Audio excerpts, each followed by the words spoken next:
Okay, so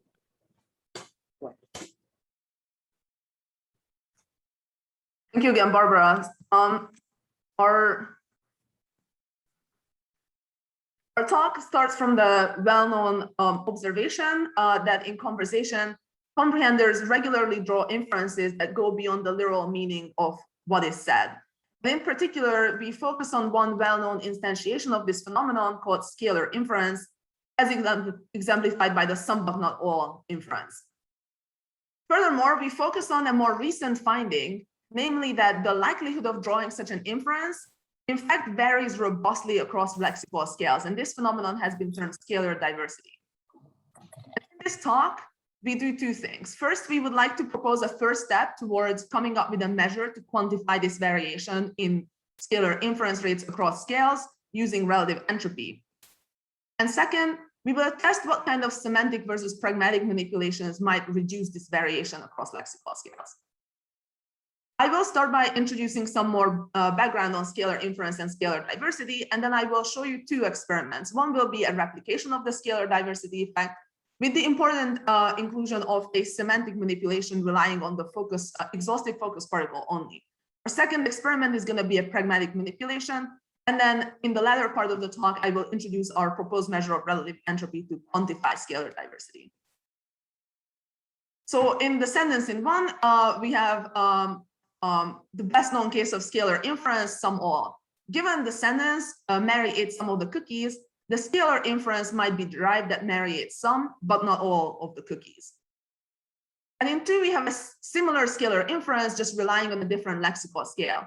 So given the sentence, the student is intelligent, the scalar inference might arise that the student is intelligent, but not brilliant. And of course, a classic account of this phenomenon is that comprehenders reason about what is not said, specifically the stronger alternative or the stronger alternative utterance. So given the alternative all in one and the alternative brilliant in two, negating those on the hearer side gives us the scalar inference. And a more recent robust empirical finding is that there is in fact considerable variation across the different lexical scales, such as the sum scale or the intelligence scale, in the rates at which they give rise to the scalar inference.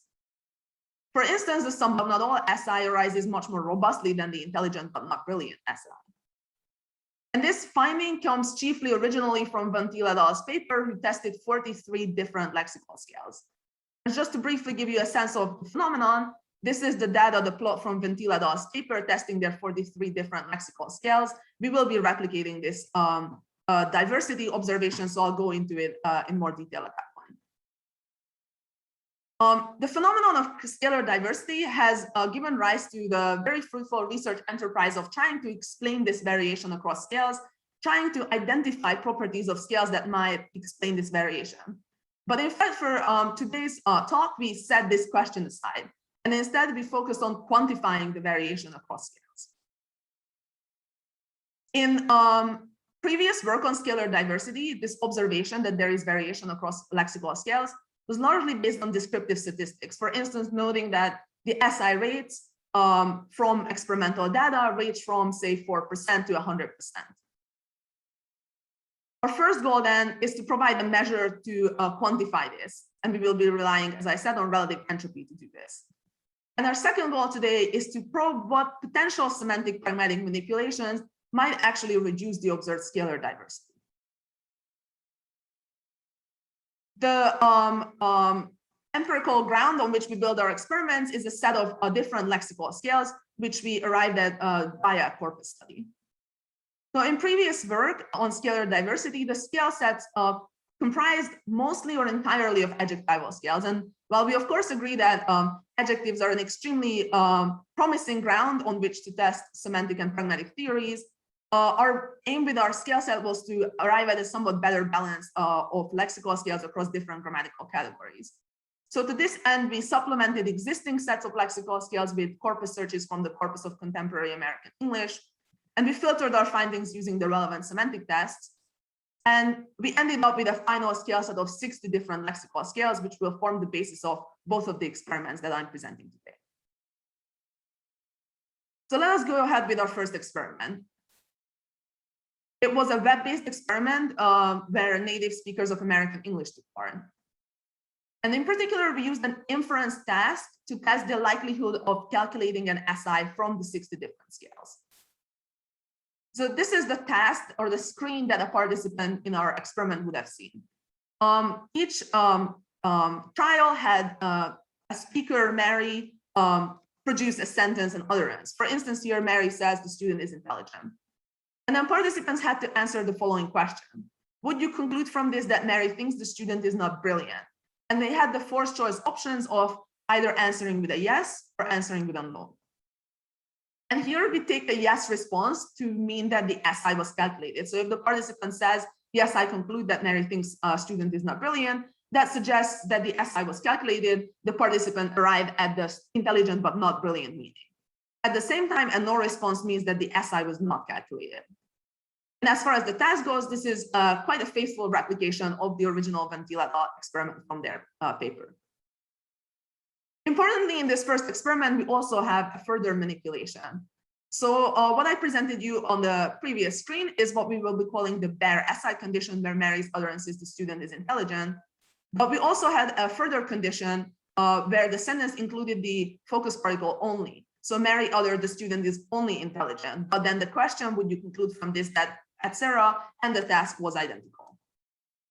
We're assuming here that the focus operator only semantically excludes the alternative to the focused element, which in this case is intelligent. So alternatives to intelligent are excluded in the semantics in the only condition. And based on this, we make 2 predictions for this manipulation. The first one is that in the only condition, we should be observing higher inference rates than in the bare SI condition. In fact, we predict that we might even observe inference rates at ceiling, so 100%.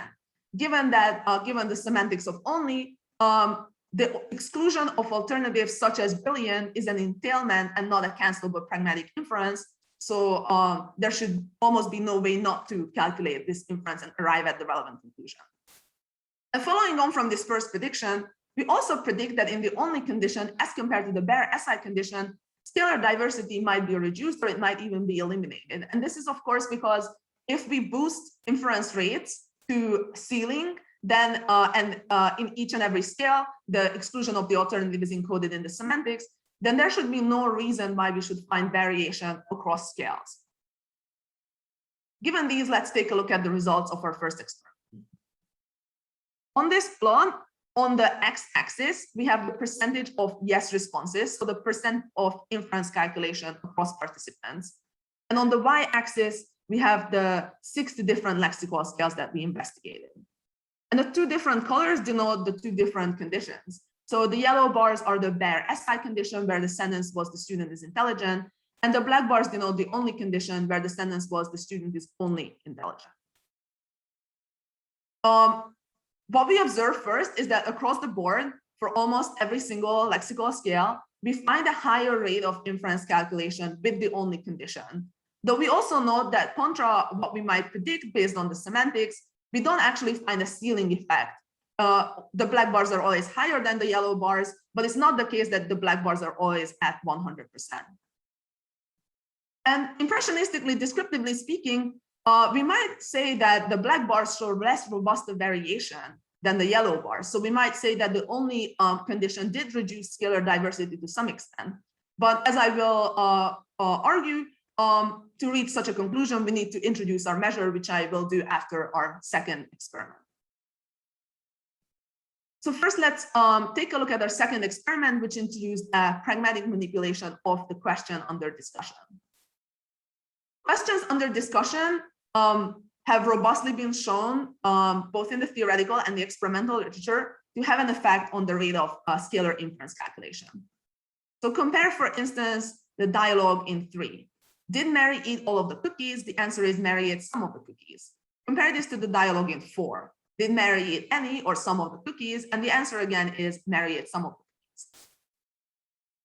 A robust finding across studies is that we find a higher rate of inference calculation, a higher rate of calculating the sum but not all inference in the dialogue in 3 than in the dialogue in 4.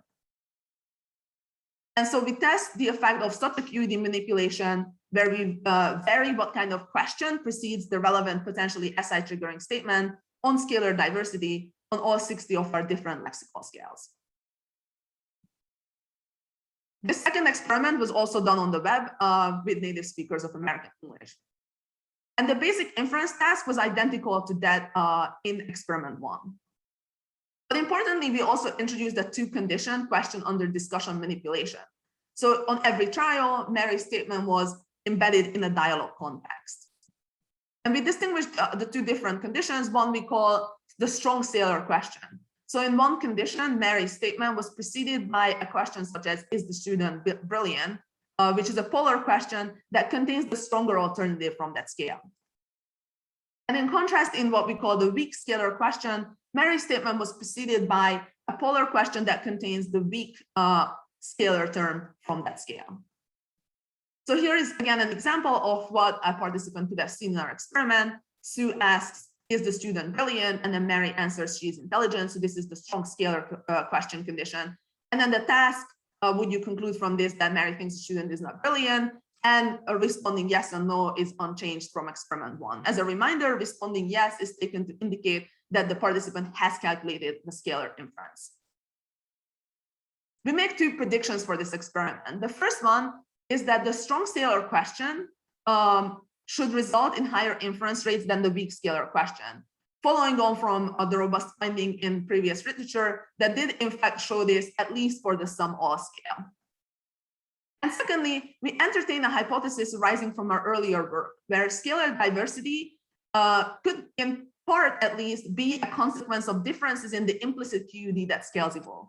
So in most of the work on scalar diversity, including our first experiment, the potentially SI triggering expressions are presented in the absence of any context. So that leads us to the hypothesis that maybe the fact that there is variation in SI rates across scales has something to do with the implicit QUDs that these contactless sentences bring to mind. And if this hypothesis is on the right track, then we would predict that, and providing an explicit question as an experimental manipulation, especially a strong scalar question that is a polar question, including the stronger alternative, would factor out such differences across scales. And so once we provide an explicit strong scalar question, we would predict scalar diversity to be reduced or eliminated. Let's see if that's what we find.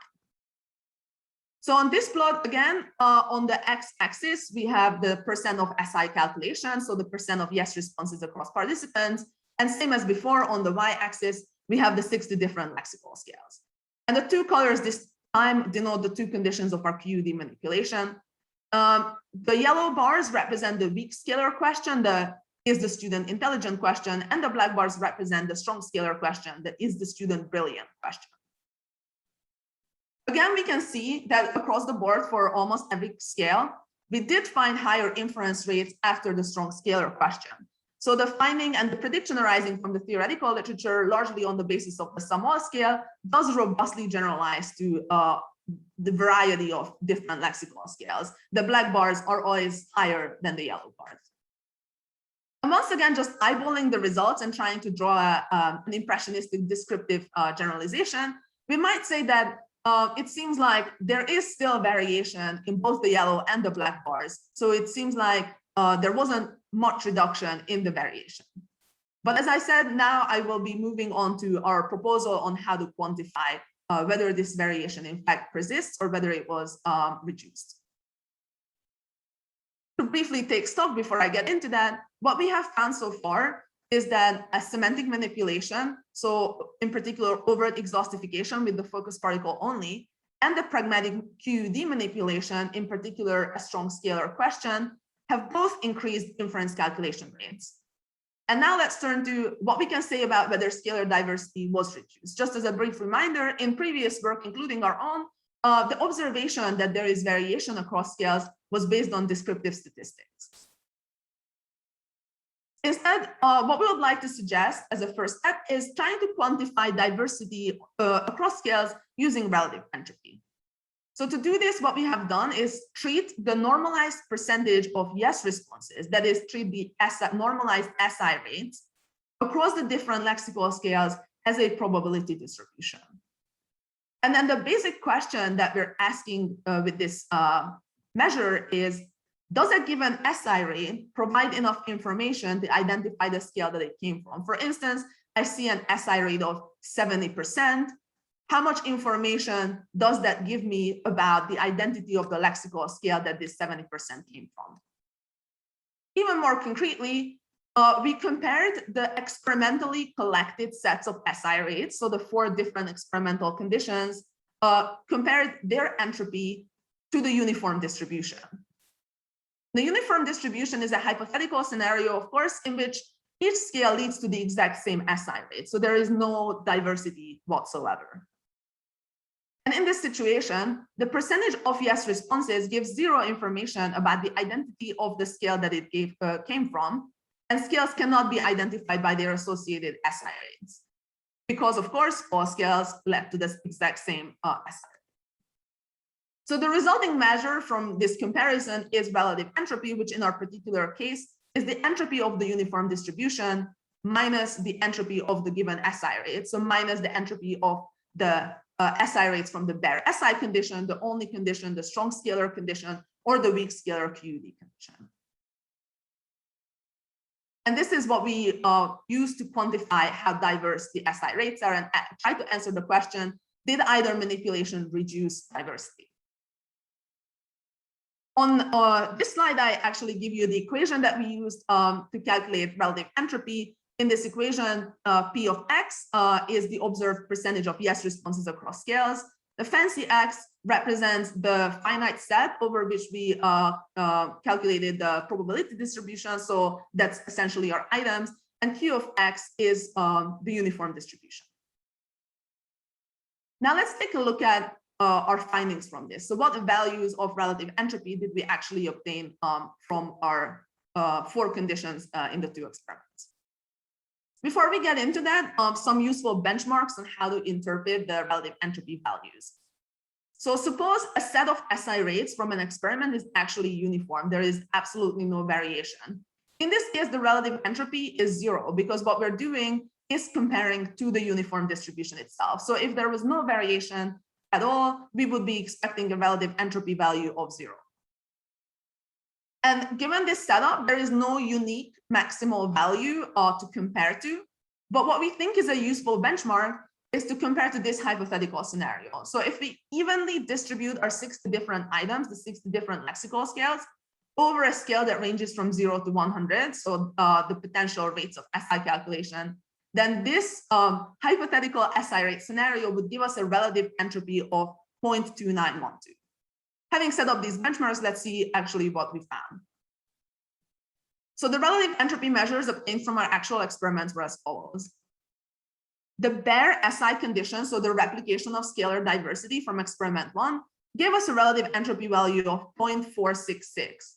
So looking at our benchmarks, we might want to say this is indeed a substantial difference. There is indeed substantial variation across scales. And this, of course, confirms the earlier descriptive generalization that scalar diversity exists. And there is robust variation across scales. Now, compared to this, our only manipulation, again, from experiment 1. So when we included the focus particle only, the SI rates obtained in that condition of experiment 1 gave us a relative entropy value of 0.046. So comparing to the bare SI condition, we can say that scalar diversity seems to be greatly lessened in this condition.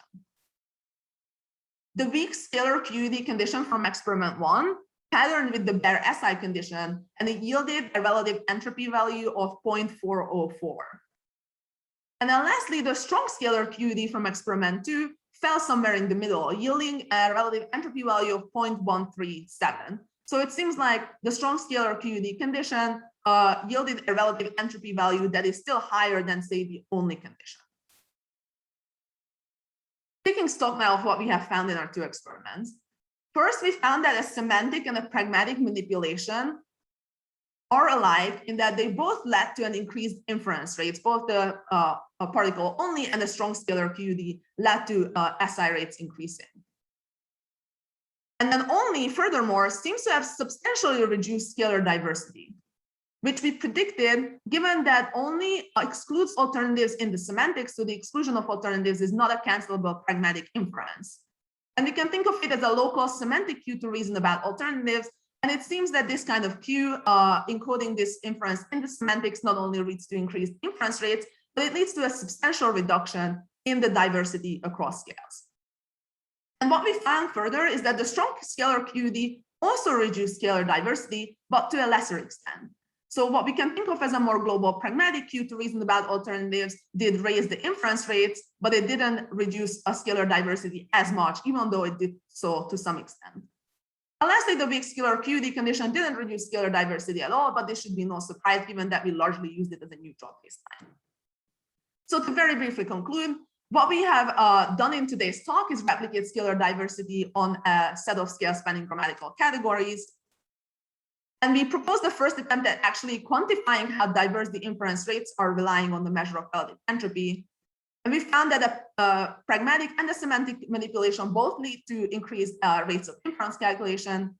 And semantic manipulation does furthermore substantially reduce scalar diversity, whereas the pragmatic manipulation only does so to a lesser extent. Thank you.